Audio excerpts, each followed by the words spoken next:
Actually, you see, selflessness, and self-love itself is the same. Because once you realize that love for you, automatically you will be able to love everything. You will be able to love everybody. Because you have not yet realized this love inside of you, it becomes difficult. So yesterday I was talking and I did talk about love itself. We are all, the story of Mirabai, for example, we are all drawn towards that love. It is through love itself that we are pushed to do things. For the sake of love itself, we do things. If we don't love something, or you don't like something and you don't love someone, would you really move forward into that? No, you would not. But because you have this love inside of you, you will be able to recognize that love in somebody else. You see, love is not something alien to you. It is something which is inside of you. When it manifests, when it comes to the surface, it becomes your reality. And that love itself, when it becomes your reality, when you perceive it, it starts to shine through you. So don't think that love is not there, but how much we focus upon it, how much we want it to shine through us. You see, Lord Krishna said in the Bhagavad Gita, chapter 10, verse 11, he said, out of compassion, I dwell within their heart. It's so beautiful. And out of compassion for them, I dwell into their heart. Shining the light of knowledge, removing the ignorant which is born out of darkness. When we look at that, it's so beautiful when the Lord himself said, out of compassion, I dwell within their heart. It's not that Bhagwan is not there in the heart, He's ever present. But due to the ignorant, when one doesn't have the true knowledge of the self, firstly, true knowledge about him, we dwell in a state of ignorant. So in the state of ignorant, one doesn't perceive that love. You see, when you don't perceive that love, automatically you become selfish. You want to keep things for you. You don't want to share. You are such in the mode of darkness. That's why ignorance is considered, very often ignorance is said to be darkness.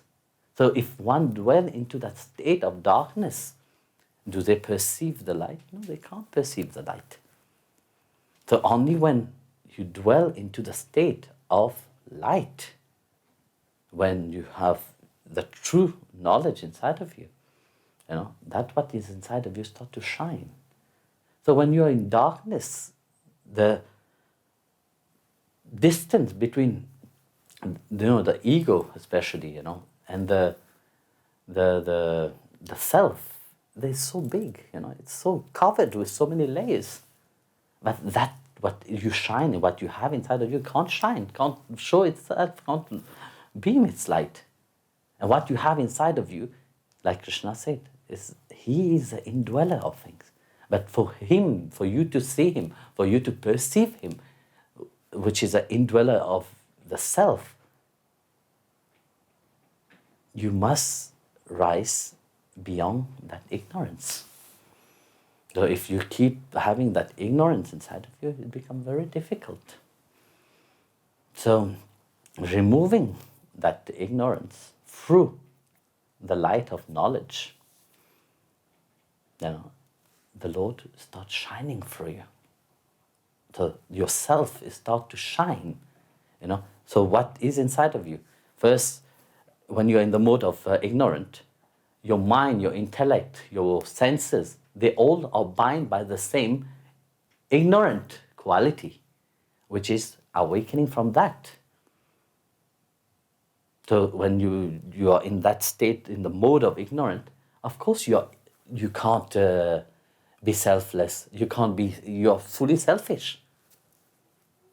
So when that is cleansed, now when that is transformed, when you move closer towards the divine, it is like a magic, all of a sudden you start to shine, you start to beam a different light, your life change, It's not that it was not there, like I said, You see, it's like the sun which is shining outside during the day, And yet you have a thick curtain covering. You can't say that the sun is not shining. So in spite of this deep ignorance of which is represented by the curtain, the sun is still shining. So the Lord is the indweller of things. But if it is covered with ignorance, if it is covered with your ego, your pride, and all your negative quality, can it shine? It will not shine. But when you draw away the curtain, then you see the sunlight. So in spite of that, the sun is ever shining. So when all that ignorant, when all this darkness, which is in the form of ignorance, is removed, when you educate yourself and you move towards your goal, you start to shine. The self is start to shine. Why it start to shine? Because the grace of the Lord himself, like he said, out of compassion, I am the indweller, of them. Out of compassion, I dwell within their heart. So, out of compassion, when you see you have come to that state, you are, you have that knowledge, and you have that capacity to handle. Automatically, you become that divine aspect which is inside of you start to shine.